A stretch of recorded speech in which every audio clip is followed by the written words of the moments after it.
What's up, guys? All right, let's go over some more shit. Let's look at this chart on NAS one day. Okay, so we had this daily level here, right? Which I believe I was saying back when everybody was trying to short here or somewhere in here that I was like, no, dude, this is gonna go higher. And it obviously did. But here was a good possibility of some shorts coming in. I still think we're going to go higher. I still think we are going to complete this weekly QM here in this zone-ish area. Okay. So we're going to go over what happens when you have multiple zones in the same area and what to do. Okay. But remember, weekly, right? This was your weekly high, but we have this huge wick and we understand what's inside the wick. We go down to the daily one day. Okay. What's that highest point on the daily? Right here. But do we still have a wick? Yeah, we do. Right here. Okay. What happens after that? We go to 4 hours. We don't enter off the daily. We look at the 4 hour. Where's our 4 hour high? Where's your first shorting opportunity is you can enter off this 4 hour immediately with literally no risk, right? Because if this obviously breaks, then it's not a good trade. And you should just close out. And you can see how we traveled right to it. Boom, right? But let's say you wanted to be a little safer on that, okay? What's the first thing we need to do is identify where that 4 hour low is, okay? So we have a 4 hour low here, and we have a 4 hour curve here. Okay, so from here, let's drop to the 1 hour because we're targeting 4 hour. Here's our 1 hour rejection, right? Pull back, break, right here. Where's our QM? Here.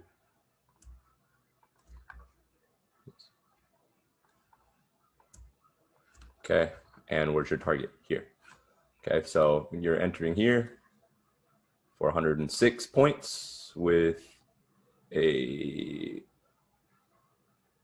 14-point risk on the head that QM. And maybe you caught this 4 hour, that's your first entry, right? First entry, riskiest entry, but you really don't have that much downside on this, right? Because your stop loss is right here. So, that's where your first entry will come in. Then we wait for that market structure break. Boom, break. You may have taken a loss on this one right here, which I don't think you would have because your stop loss probably would have been above this high. But even then, you have that reentry here, right? And why here though? Like, why not this break if you took that? Because look at your 4 hour, right?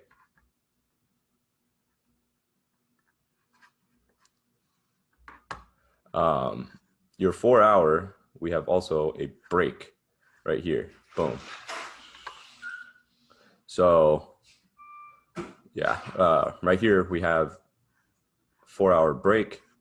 So the next entry here,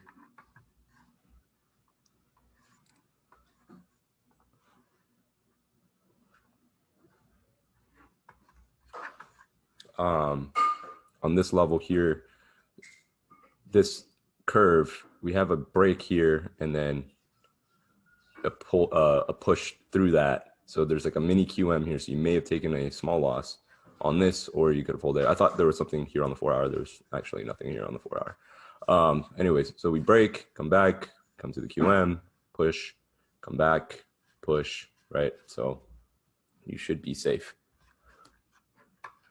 Like, why wouldn't you have closed out here? Like, if something came pushed, we have resistance here, right? So in this wick that pushed up here, what do we have inside that?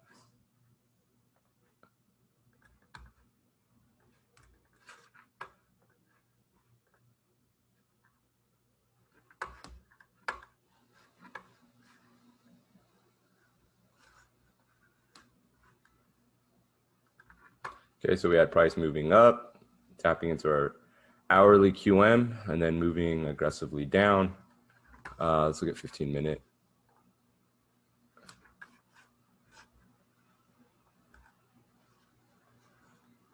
Okay, and then on the M15, what do we have? We have another QM here. As price pushes, breaks the structure, comes back up, QM level, and then pushes down. Okay. And on point with our curve. So pretty simple, pretty easy trade. But I still believe this is most likely going to go higher. But we'll see. I mean, right now we have a 4-hour break, so that's going to head to a daily level. So knowing that we're heading to a daily level, we can possibly see a pullback, possibly to here. This is already tested, so possibly to this next level here on the daily. Okay, but we have to be keeping in mind what's happening on the 4-hour.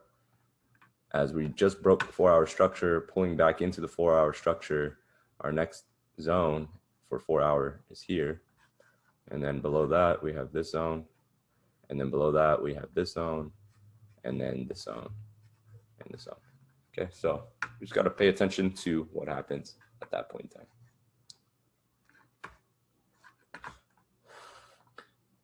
Oops. Now let's look at that area for that weekly. Okay, so here on this weekly area, what do we have? We have this level, this level, this level, right? We have multiple levels on here, and on a daily time frame, it's going to look, these are going to be possibly pretty wide. So if we go on a 1 day, okay. So as price, we're always working from the first level up. Okay, so what are we waiting for? We're looking at this price range right here. This price right here first. Okay, so what do we do on this price? We look at our H4. Is our H4 rejecting? No, right? Like, well, I'm not saying no, but if it wasn't, then we're waiting for this level. If that's not working, then this level. Okay, we need to see that break down. Okay, so you're just taking it level by level. It doesn't, you're not going to know which level. You just have to wait for price to give you its hand and show you, hey, we're most likely going to be going down. And why, like, you know, most people, let's look at this real quick. Okay, we have a zone that we're looking for that price action to happen. Okay, let's say this is a daily zone, but let's say you see something like this, okay, where you have a 4-hour break, right? Like, let's say this green line is at H4 and this is a daily level here.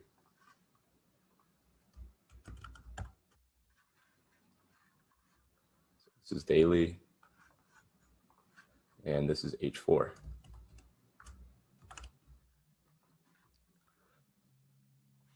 Right, and let's say price, I did something like that, okay. This is a terrible drawing, but I hope you get the gist. Okay, so look, you have a 4-hour break here, right? So you're most likely thinking like, maybe I should buy here, but then there's this daily sell zone. Which one's more powerful? We obviously know the higher time frame is more powerful, right? So this daily zone is more powerful. Would it make sense to zoom in on this level on H1, waiting for that break in order to hold the trade all the way down? No. Okay, we need to wait for H4 minimum to break, right? Because we have this H4 boss. Price can easily come back and just fly through the zone to go to the next daily level or the next weekly level, daily roadblock, weekly level. Okay, so we need to wait, and this is the thing is okay. So, for example, most traders are looking at this level, right? And they're trying to catch an M1, M15, H1 entry.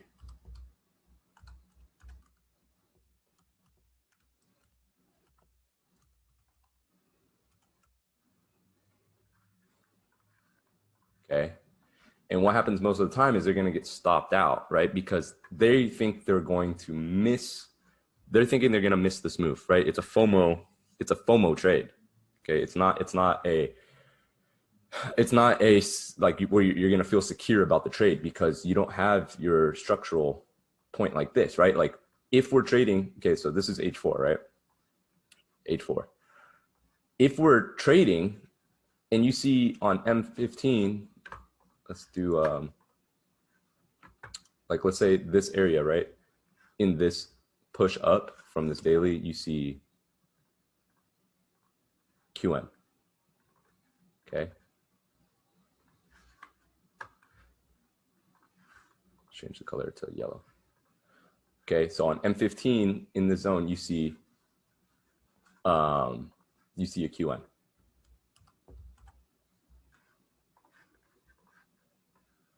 Okay. And where can we take that? We can only take that to an hourly level, right? And where's those hourly levels? They're probably going to be somewhere in this leg here, right? And some traders are like, oh, you know what? I need to hold this and see what happens. And then most likely that M15 is just the pullback for H4 to come down to here, then to just break it, right? But most people, what they're going to do is they're going to see that like this, right? And hope to God that this QM is going to hold the sell. This M15 is going to hold the sell to break all this. And that's not the case. Okay. What's going to confirm the break is if we have that same like M15 QM, but we understand that H4 broke this. Okay. Right. So we have a QM here. So instead, instead of taking a loss trying to catch the top, right, which you also have to realize you're trying to catch the top to save yourself like a few pips, right? You're trying to catch the top to be like, you know what, I don't want to take I want to sniper it, and I want every pip the market has to offer. But instead, the smart traders who are actually profitable are taking these levels instead, waiting for the confirmation of H4, because what happens when H4 breaks, it wants to go to the next daily level down here. Okay. And like that. Okay. So like this. Okay. So instead of like trying to catch this, which you don't know, you have no idea if price is going to run out and go higher because of the M15, boss or whatever. You just know that it can go to an H1 level. That's it. That's all you understand, is that it can go to an H1 level. If H1 breaks, then it can go to H4 level. If H4 breaks, then it can go to the daily level. But from here, right, if you're trying to take this trade, it's high risk because you have no confirmation, right? It's a daily zone that you need to have it break with an H4 zone. You can't expect this. Like, yes, it can happen. Like, you can take an entry from M15 here and have it break the H4, or you have to wait for that H4 confirmation. This H4 is telling you, look, we want to go lower. Okay. So instead of trying to save yourself a few pips by trying to catch the top and having it risk your account, you wait for the confirmation and then you get in. Okay. So you can get in here. And if you're very concerned about small stop loss, you go down to M15 at this zone here. Okay. So when you have this, when you understand that, okay, we have a daily level, right? A daily sell level, right? This is only a sell level. And then we have our H4 going down, okay? And then now we have our M15 going down. Like inside this, we'll have the M15, right? Now everything is stacked up. We have H4 saying it wants to go bearish. We have M15 in this level saying we want to go bearish. We have daily saying we want to go bearish. And now you stacked everything in your favor. And your target, you have that H4 break from M15 to come down to a daily level. So that's how you're going to protect yourself. Instead of trying to just catch this top, you're waiting for the confirmation. You're waiting. You're being patient.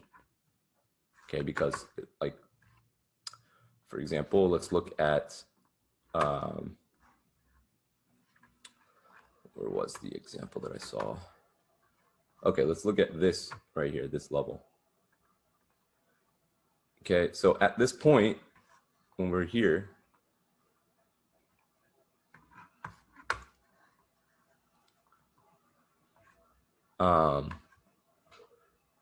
people were looking for sells, right? This was a daily zone. We were looking for sells.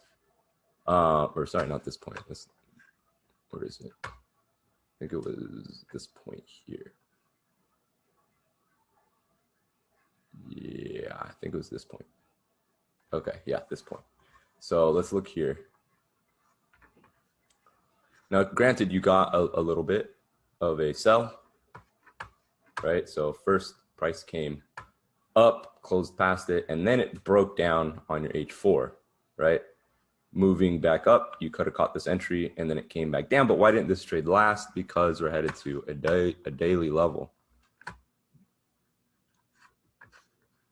Okay, here's your daily level. So H4 only broke to get to the next daily level. Okay, and this is where your buy is. This is why we can come up. Okay, so like if you were trying to hold this trade all the way down, it just didn't make any sense. We have to understand that H4 broke to get to a daily level. Once we get to that daily level and then we break to the upside, where's our next target? Our weekly level. So we had that whole huge weekly wick. And then now we're aiming for that weekly QM level all in here. And then, and then we can refine that down to like a daily. So off the daily, we understand this is the weekly levels. We can mark this zone as well. And we have this zone and that zone. So we just got to pay attention to what happens at these levels. Wait for our 4 hour, wait for our fucking return on H1 M15 at the 4 hour level.